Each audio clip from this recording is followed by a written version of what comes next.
Most men misunderstand what emotional control actually means.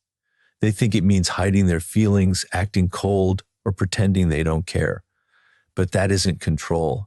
That's suppression. Real emotional control is something much deeper. It is the ability to feel strongly without allowing those feelings to dictate your behavior. Think about what happens when a man becomes deeply attracted to a woman. Suddenly, his attention narrows. He checks his phone repeatedly. He analyzes every message. If she responds quickly, he feels confident. If she takes longer, his mood changes. If she becomes distant, he wants to pursue harder. Without realizing it, he has handed someone else the controls to his emotional state. And that is where attraction often begins to weaken. Because people are naturally sensitive to emotional dependence, you don't have to announce that you're desperate for approval. It appears in your behavior, in how quickly you respond, how much you explain yourself, how desperately you seek reassurance, and how willing you are to abandon your own priorities simply to maintain someone's attention. A psychologically grounded man operates differently. He can be interested without becoming obsessed. He can admire someone without placing them on a pedestal. He can enjoy affection without becoming dependent upon it. And most importantly, he can tolerate uncertainty. That last ability is extremely important. Human beings are uncomfortable with uncertainty. When we don't know what someone thinks of us, the mind tries to fill the gap. We imagine scenarios, interpret small details, and search for evidence that confirms what we hope is true. The emotionally immature person reacts immediately to this discomfort. He sends another message. He demands reassurance. He tries to force clarity. The emotionally disciplined person can sit with uncertainty. He understands that not every silence requires a response. Not every change in behavior requires confrontation. Not every attraction must become a relationship. And not every rejection is a judgment of his worth. This doesn't mean becoming indifferent. In fact, it allows you to care more honestly because your care is no longer mixed with fear. There is a philosophical principle behind this. You become stronger when you stop demanding that reality behave according to your desires. You cannot control whether someone finds you attractive. You cannot control whether someone stays. You cannot control how quickly another person responds or what they ultimately decide. But you can control the quality of your own response. That is where your power begins. When a man has emotional self-command, he doesn't need to manufacture mystery or play games. His calmness comes naturally because his identity isn't dependent upon the reaction of another person. He has somewhere else to place his attention, his work, his ambitions, his friendships, his physical development, his intellectual growth, his principles. And this creates a subtle psychological difference. He is no longer approaching relationships from the position of, how can I make her want me? He is approaching them from, does this connection actually belong in the life I'm building? That shift changes everything. You stop performing and start observing. You stop chasing every opportunity and start evaluating compatibility. You stop trying to convince someone of your value and start living according to that value. The irony is that the less desperately you try to control another person's perception of you, the more composed and compelling your presence becomes. So don't practice emotional control by becoming colder. Practice it by becoming stronger. Feel deeply, but choose your actions deliberately. The man who controls himself never has to beg another person to recognize his value. There is another mistake that quietly destroys a man's presence: the constant need to be validated. Most men don't realize how much of their behavior is organized around receiving approval. They want to be admired, noticed, desired, reassured. They want evidence that they are attractive, successful, important, or worthy. And when that evidence disappears, so does their confidence. But confidence built on external approval is not confidence at all. It is dependence disguised as self-esteem. Consider what happens when you enter a room and your first instinct is to ask yourself, do they like me? Your attention immediately moves outward. You begin monitoring faces, reactions, conversations, and responses. You adjust yourself according to what you think will earn approval. You become a performer. Now reverse the question. Instead of asking, how do I make them approve of me? Ask, what do I actually value here? What kind of person am I trying to become? Does this environment deserve my attention? That shift takes you from seeking validation to developing standards.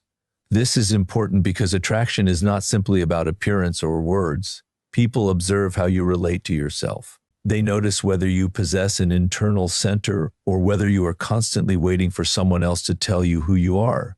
A man with an internal center doesn't need to announce his confidence. He demonstrates it through consistency. He keeps promises to himself. He develops skills. He works toward meaningful objectives. He maintains friendships and interests outside romance. He can receive criticism without collapsing and compliments without becoming intoxicated by them. Most importantly, he doesn't allow another person's opinion to become the measurement of his identity. This doesn't mean you should become arrogant or stop listening to others. Quite the opposite. A secure man can accept criticism because his ego isn't fragile. He can admit when he's wrong because being wrong doesn't destroy his sense of self. He can appreciate a compliment without becoming dependent upon receiving another one tomorrow. That is psychological freedom. And psychological freedom is attractive because it creates a different kind of presence. You are no longer negotiating your personality with every person you meet. You don't need to pretend to be richer than you are. You don't need to exaggerate your accomplishments. You don't need to manufacture a mysterious persona. You simply become occupied with becoming competent, disciplined, and meaningful. There is also a deeper principle here. People tend to value what appears to possess intrinsic value. If you constantly communicate that another person's attention is necessary for you to feel valuable, you are unintentionally telling them that you don't possess enough value internally. But when your life has substance independent of romantic attention, relationships become an addition to your identity rather than the foundation of it. And this protects you from one of the most destructive psychological patterns, chasing someone who has already shown you that they are not interested. The validation-seeking man interprets rejection as a challenge to prove himself. The self-respecting man interprets it as information. That distinction can save years of wasted energy. You don't need everyone to recognize your worth.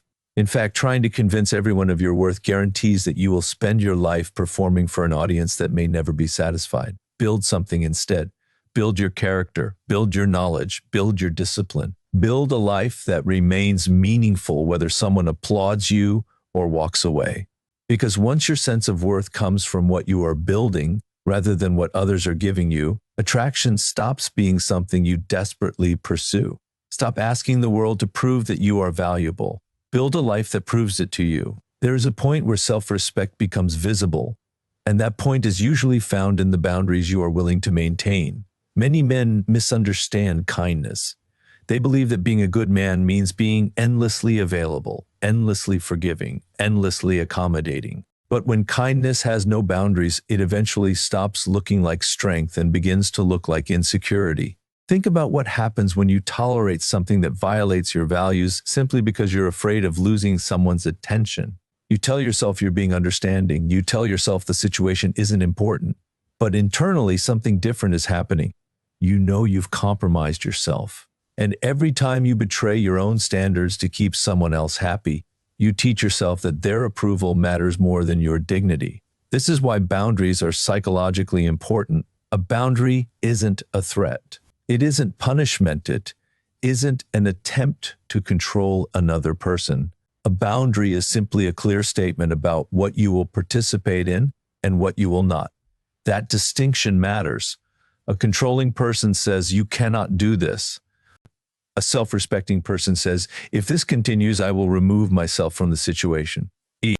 One is an attempt to control another person's behavior. The other is control over your own behavior. That is where real strength begins. And notice how much more powerful the second position is. You don't need to argue endlessly. You don't need to make dramatic announcements. You don't need to threaten someone with consequences you have no intention of enforcing. Your actions communicate the boundary for you. If someone repeatedly disrespects you, you create distance. If someone continually violates your trust, you reconsider the relationship. If someone only contacts you when they need something, you stop making yourself constantly available. Not because you're trying to punish them, because you're paying attention. This is one of the most important psychological shifts a man can make. Stop listening only to what people say and start observing what their behavior consistently reveals. Words can create temporary impressions. Patterns reveal character. And when you develop this ability to observe patterns, you become less vulnerable to manipulation. You don't need to become suspicious of everyone. You simply stop ignoring evidence because you desperately want a particular outcome. There is also something paradoxical about boundaries. The more willing you are to walk away from what violates your principles, the less you need to constantly demand respect. You become clear. People understand what you will tolerate because your behavior is predictable. You don't forgive one day and explode the next. You don't accept disrespect repeatedly and then suddenly demand perfect treatment. Your standards are consistent. That consistency creates credibility. But boundaries also require emotional discipline. Sometimes the hardest boundary is not saying no to another person, it is saying no to yourself, to your impulse to send another message, to explain yourself for the 10th time, to chase someone who has already made their position clear. You have to resist the temptation to negotiate against your own dignity. And this doesn't mean becoming rigid. Mature boundaries can coexist with compassion. You can understand someone's circumstances without allowing those circumstances to justify behavior that repeatedly harms you. You can forgive someone without giving them unlimited access to you. You can love someone without abandoning yourself. You can care deeply and still say, "This is not acceptable for me." That is not cruelty. That is psychological maturity. A man who respects himself doesn't need to convince everyone to respect him. He simply behaves as though his time, attention, principles, and emotional energy have value. And eventually, the people around him learn that value through his actions. Your boundary is not what you threaten to do, it is what you calmly refuse to abandon. There is another quality that many men destroy without realizing it, the ability to leave something unknown. In an age where people document everything, reveal everything, and communicate constantly, mystery has become increasingly rare. And what is rare naturally receives attention. But mystery is often misunderstood. It isn't about playing games, deliberately ignoring someone, or creating artificial distance. Those tactics usually reveal insecurity because they are designed to provoke a reaction. Genuine mystery comes from having a life that cannot be completely understood from a few conversations or a few messages. Think about the difference between someone who immediately tells you everything about himself and someone who gradually reveals himself through experience. The first person gives you information, the second gives you something to discover. Human attention is naturally drawn toward incomplete information. When we don't know everything, the mind becomes curious. It begins connecting pieces, asking questions, forming possibilities. This doesn't mean you should intentionally become vague or secretive. It means you should resist the impulse to reveal your entire inner world simply because you want immediate intimacy. Many men make this mistake when they become attracted to someone. They begin explaining themselves excessively. They reveal every insecurity, every past relationship, every ambition, every disappointment, every thought they have about the other person. They believe that complete transparency will create closeness.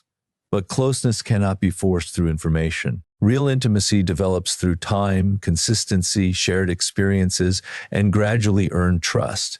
There is wisdom in allowing a relationship to unfold rather than trying to define it immediately. You don't need to respond to every thought the moment it enters your mind. You don't need to narrate your entire day. You don't need to prove that you're interested by being permanently available, and you certainly don't need to manufacture distance simply to make someone wonder about you. Instead, remain occupied with your own life, have interests that exist without an audience, develop skills that nobody needs to applaud, spend time with friends, read, work, exercise, travel when possible, think, create, build. When you have a genuine inner world, you naturally become less predictable because your attention isn't permanently fixed on one person. This is where mystery becomes authentic. Imagine two men. One spends every free moment waiting for a message. His emotional world revolves around whether someone responds. The other enjoys the connection but continues pursuing his responsibilities and interests. If the message arrives, he responds. If it doesn't, his life continues. The second man isn't trying to appear mysterious. He simply has somewhere else to be psychologically. That distinction is enormous. Because the strongest form of mystery isn't hiding information. It is possessing depth that cannot be immediately exhausted. And there is a philosophical lesson here. Human beings often destroy what they are trying to secure because they cannot tolerate uncertainty. They want immediate answers. What are we? How do you feel about me? Where is this going? Sometimes those questions are necessary. But asking them prematurely can turn a developing connection into a demand for certainty. Allow things to reveal themselves. Observe rather than constantly interrogate. Experience rather than constantly analyze. Let someone's behavior over time tell you who they are. You should also understand that mystery does not mean emotional unavailability. You can communicate honestly while still maintaining a private inner world. You can express affection without surrendering your independence. You can be open without becoming completely exposed. The goal is not to become unknowable. The goal is to remain a complete person even while someone is getting to know you. When you stop trying to reveal everything, prove everything, and explain everything, you create something far more valuable than artificial mystery, depth. And depth cannot be manufactured, it must be lived.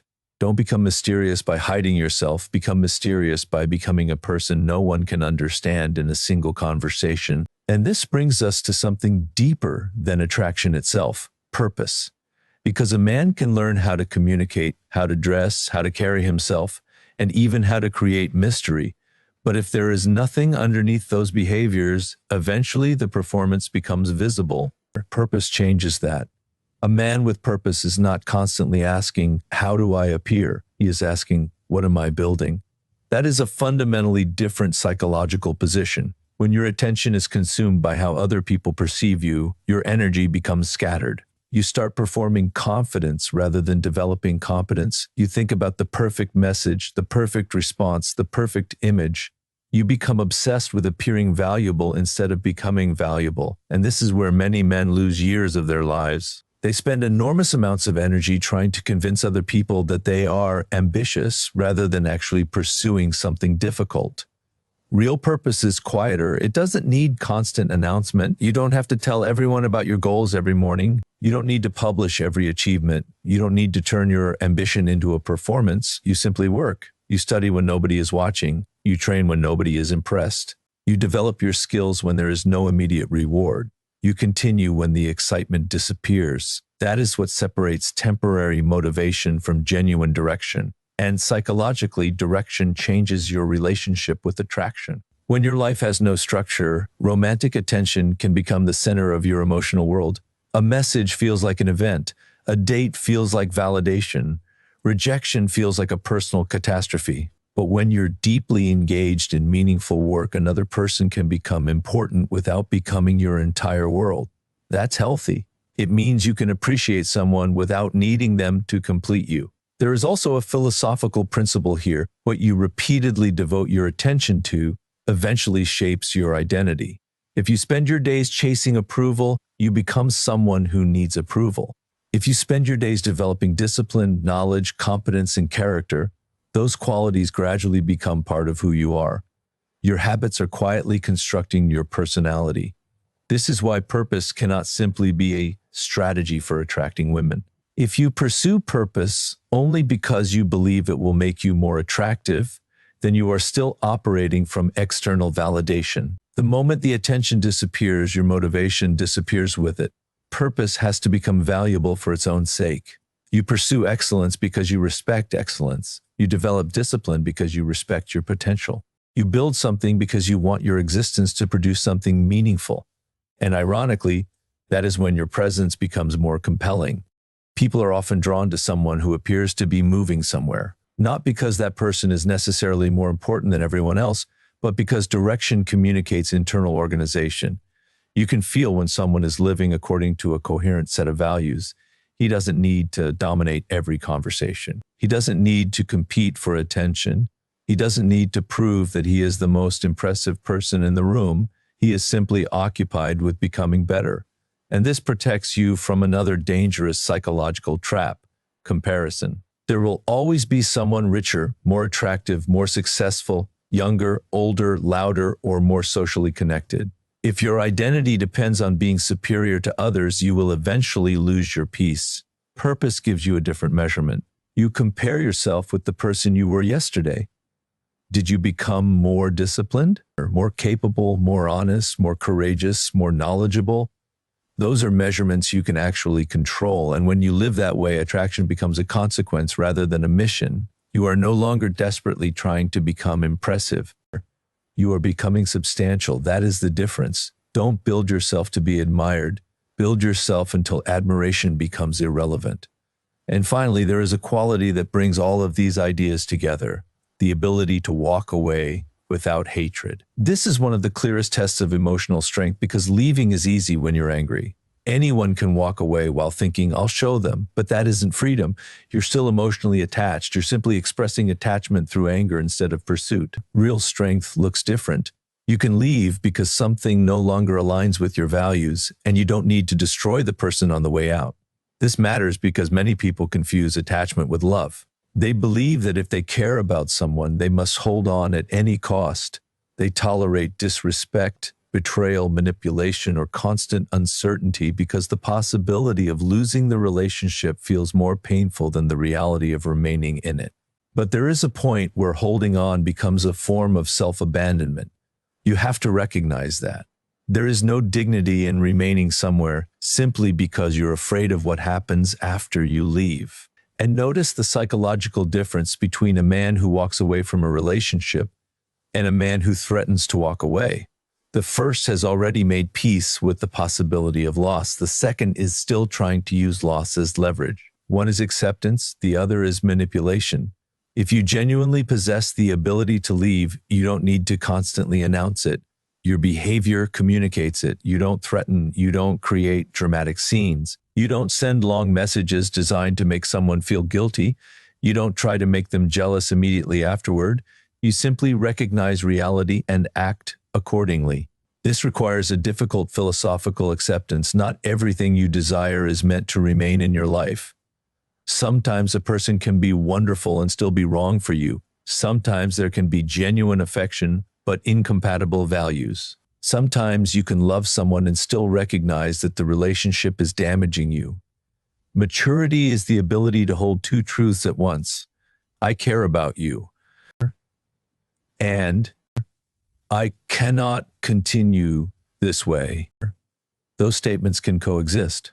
Walking away also teaches you something profound about identity. When you stop fearing the loss of another person more than the loss of yourself, your decisions become clearer. You stop asking, how can I make them stay? You begin asking, what kind of life am I willing to live? That is a much more powerful question, and this is where all the previous principles converge. Emotional self-control allows you to remain calm. Independence prevents you from depending on someone's approval. Boundaries tell you what you will and will not accept. Mystery reminds you to maintain a life beyond the relationship. Purpose gives you somewhere meaningful to direct your energy. And the ability to walk away protects all of those qualities when circumstances test them.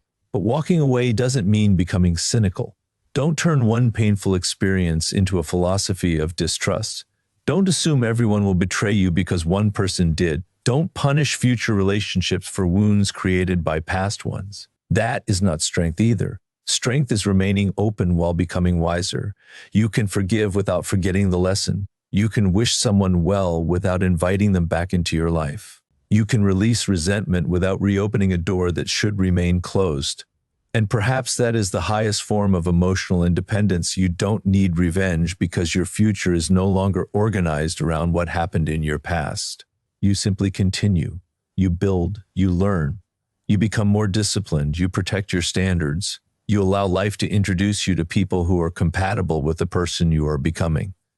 Because ultimately, attraction is not about controlling another person's emotions. It is about becoming so internally grounded that you no longer need to control them. You can love without possessing. You can care without chasing. You can leave without hating. And you can lose someone without losing yourself. The strongest man isn't the one who can make someone stay. It's the one who can let go without betraying who he is.